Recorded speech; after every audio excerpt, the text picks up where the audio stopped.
merci de nous accueillir dans votre enseigne.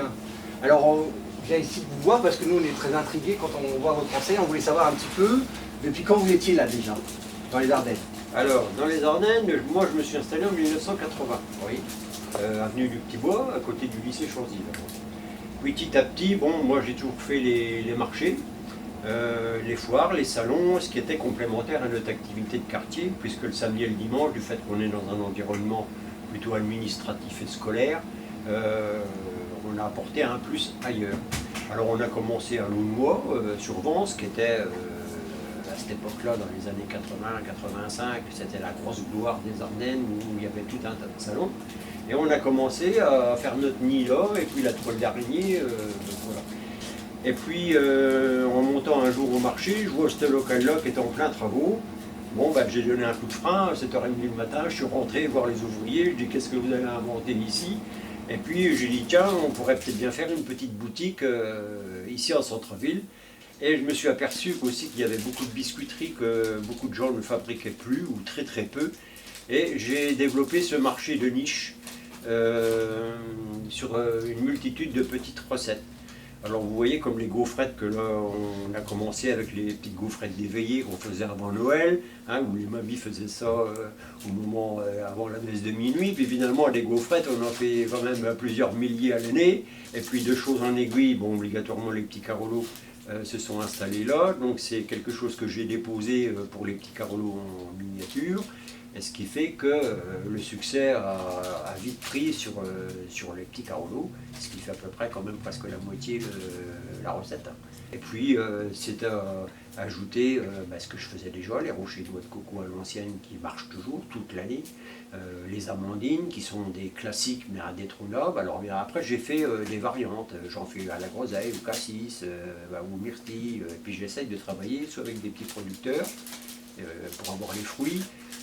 Bon, moi j'ai eu des vergers, et puis de fil en aiguille, c'est comme ça qu'on a étoffé un peu la chose. Voilà.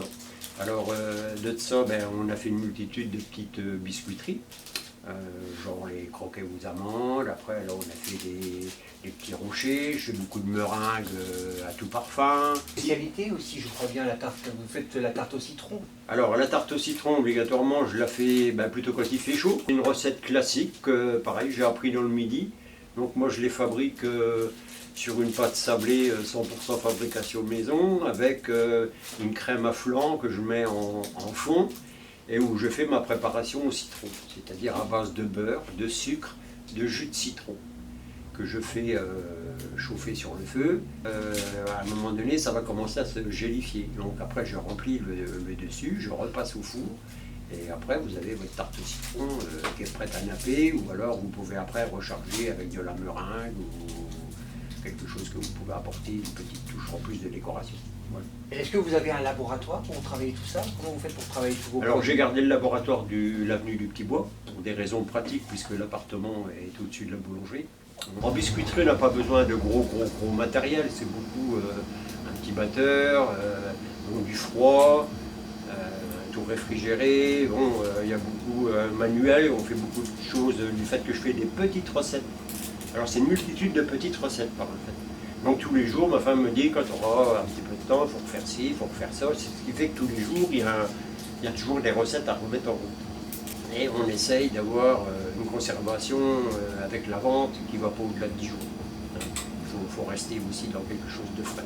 Alors la particularité, c'est qu'on peut vendre ici au détail. Est-ce que vous allez transmettre votre savoir-faire? Est-ce que vous allez dans les lycées, dans les écoles? Vous m'avez parlé de marché tout à l'heure. Alors on a fait les opérations avec les chambres des métiers, les semaines du goût, on a fait des choses comme ça. J'en fais un petit peu moins maintenant parce que j'ai plus trop le temps. Mais c'est vrai que j'ai fait des démonstrations de chocolat. Quand on fait des salons où on fait parce que je suis adhérent à des associations, genre Dynamique Argonne dans le Bousinois, ou Richesse d'Ardennes aussi dans le Bousinois, avec des petits producteurs. Alors quand on fait des portes ouvertes chez l'un ou chez l'autre, bon moi quand je ne peux pas faire de portes ouvertes, je peux amener ma tempéreuse à chocolat ou quelque chose, et on peut faire une petite démo pour expliquer comment ça fonctionne, la fabrication de certaines choses. Voilà.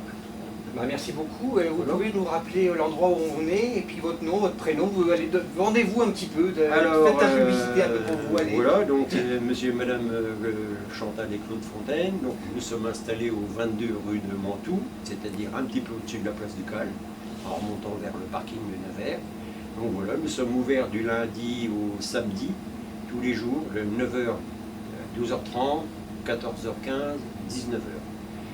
Fermé souvent le dimanche pour des raisons. Si on a des salons ou des foires, on nous retrouve là. Voilà, je suis aussi parallèlement au marché couvert tous les samedis matins.